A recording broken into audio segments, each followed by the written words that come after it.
नमस्कार दोस्तों, स्वागत है आपका आज एक और ज्ञान से भरी बुद्धा मोरल स्टोरी क्रोध में। क्रोध में मनुष्य जो करता है उसका पछतावा या दुख उसे बाद में समझ आता है। तो चलिए आज हम बुद्धा मोरल स्टोरी क्रोध की मदद से जानेंगे कि क्रोधित व्यक्ति को कैसे हैंडल करें। एक बार की बात है, गौतम बुद्ध अपने शिष्यों के साथ बैठकर उन्हें कुछ समझा रहे थे। बुद्ध के सभी शिष्य बुद्ध को बड़े ध्यान से सुन रहे थे। बुद्ध और सभी भिक्षु यह देखते हैं कि उनकी तरफ एक आदमी बड़ी तेजी से आ रहा है और वह आदमी बहुत क्रोध में है और वह कुछ बड़बड़ाता हुआ आ रहा है। उस व्यक्ति को देख गौतम बुद्ध के कुछ शिष्य समझ जाते हैं कि यह व्यक्ति कुछ गलत करने के उद्देश्य से आ रहा है। इसीलिए गौतम बुद्ध के दो शिष्य दौड़कर उस आदमी के पास चले जाते हैं और उसे रोक लेते हैं। वह उस व्यक्ति से पूछते हैं कि तुम कौन हो और तुम्हें किससे मिलना है। वह व्यक्ति महात्मा बुद्ध के शिष्यों से कहता है कि मेरे रास्ते से हट जाओ, आज मैं इस बुद्ध को सबक सिखाकर ही रहूंगा। उस व्यक्ति की बात सुन गौतम बुद्ध के शिष्य उस व्यक्ति को शांत करने की कोशिश करते हैं, पर वह व्यक्ति शांत नहीं होता है। बुद्ध उस व्यक्ति को देखते हैं और मुस्कुराते हैं। फिर अपने शिष्यों से कहते हैं कि मेरे प्रिय भिक्षुओं, उसे आने दो मेरे पास, वह मुझसे कुछ कहना चाहता है। बुद्ध की आज्ञा पाकर बुद्ध के भिक्षु उस व्यक्ति के रास्ते से हट जाते हैं। फिर वह व्यक्ति बुद्ध के पास आकर खड़ा हो जाता है। जैसे ही व्यक्ति बुद्ध के पास पहुंचता है, वह बुद्ध को गालियां देना शुरू कर देता है। बुद्ध उस व्यक्ति की गालियां सुनते रहते हैं, परंतु उसे कोई भी उत्तर नहीं देते। बहुत देर तक बुद्ध को गालियां देने के बाद वह व्यक्ति अपने मन में सोचता है कि मेरी गालियों का तो बुद्ध पर कोई असर ही नहीं हो रहा है। इसीलिए उस व्यक्ति का क्रोध और बढ़ जाता है और वह व्यक्ति बुद्ध के ऊपर थूक देता है। उसके बाद बुद्ध एक कपड़ा उठाकर उस थूक को पोंछ देते हैं। यह देखकर गौतम बुद्ध के सभी भिक्षुक क्रोध से भर जाते हैं। बिना बुद्ध की आज्ञा के कोई भी भिक्षुक अपना क्रोध प्रकट नहीं करता। वह व्यक्ति दोबारा से बुद्ध के ऊपर थूकता है और बुद्ध दोबारा से एक कपड़ा उठाते हैं और उस थूक को साफ कर देते हैं। फिर बुद्ध मुस्कुराकर इस व्यक्ति से कहते हैं कि मित्र, तुम कुछ और कहना चाहते हो। जैसे ही वह व्यक्ति बुद्ध का यह प्रश्न सुनता है, वह व्यक्ति भीतर से हिल जाता है। फिर वह व्यक्ति बुद्ध को कोई भी उत्तर नहीं दे पाता है और तुरंत वहां से चला जाता है।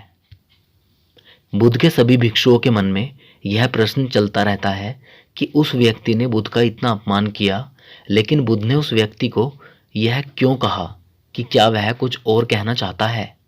सभी भिक्षुओं में से एक भिक्षुक बुद्ध से कहता है कि आपने उस व्यक्ति से यह क्यों कहा कि क्या वह कुछ और भी कहना चाहता है, जबकि यह तो स्पष्ट था कि वो व्यक्ति यहाँ कुछ कहने नहीं आया था, बल्कि वह तो आपका अपमान करने आया था। वह व्यक्ति बुद्ध का अपमान करके अपने घर तो चला जाता है, लेकिन पूरी रात सो नहीं पाता। उसके मन में सिर्फ यही प्रश्न घूमता रहता है कि मैंने बुद्ध का अपमान किया, उन्हें गालियां भी दी, फिर भी उन्होंने मुझसे यह क्यों पूछा कि मैं कुछ और भी कहना चाहता हूँ, जबकि मैं वहाँ कुछ कहने नहीं बल्कि उनका अपमान करने गया था। अगले दिन वह व्यक्ति सुबह सुबह जल्दी उठकर बुद्ध के पास चला जाता है और उनके चरणों में लेट जाता है। बुद्ध के सभी शिष्य उसको देखकर आश्चर्यचकित हो जाते हैं कि जो व्यक्ति कल बुद्ध का अपमान करके गया था, आज वह रो रहा है और बुद्ध के चरणों में पड़ा हुआ है। बुद्ध उस व्यक्ति को उठाते हैं और उस व्यक्ति से कहते हैं कि मित्र, क्या तुम कुछ और कहना चाहते हो। इतने में ही बुद्ध का एक भिक्षुक बुद्ध को टोकता है और उनसे पूछता है कि बुद्ध, जब कल यह व्यक्ति आपका अपमान कर रहा था तब भी आपने यही बात कही थी कि क्या तुम्हें कुछ और कहना है, और आज यह व्यक्ति आपके चरणों में पड़ा रो रहा है, आप तब भी यही सवाल कर रहे हैं, इसका क्या अर्थ है। बुद्ध कृपा कर समझाइए हमें। बुद्ध कहते हैं कि बात को कहने के लिए शब्द असमर्थ हैं। कल भी यह व्यक्ति मुझसे कुछ कहना चाहता था, पर शब्द असमर्थ थे।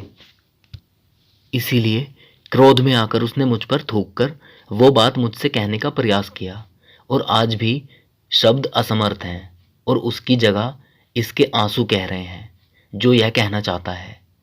उसके बाद वह व्यक्ति बुद्ध से कहता है कि बुद्ध, मुझे क्षमा कीजिए, मैंने आपका अपमान किया है। बुद्ध कहते हैं कि तुम्हें क्षमा मांगने की कोई भी आवश्यकता नहीं है, क्योंकि क्रोध भी तुमने किया और उसकी पीड़ा भी तुमने ही पाई है। इसमें तुमने दूसरे किसी का क्या नुकसान पहुंचाया है।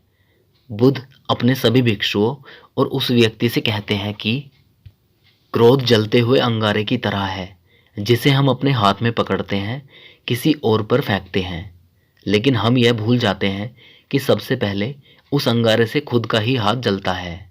उम्मीद करता हूँ बुद्धा मोरल स्टोरी क्रोध से आपको आज बड़ी सीख मिली होगी कि गुस्सा करना खुद के लिए ही नुकसानदायक है।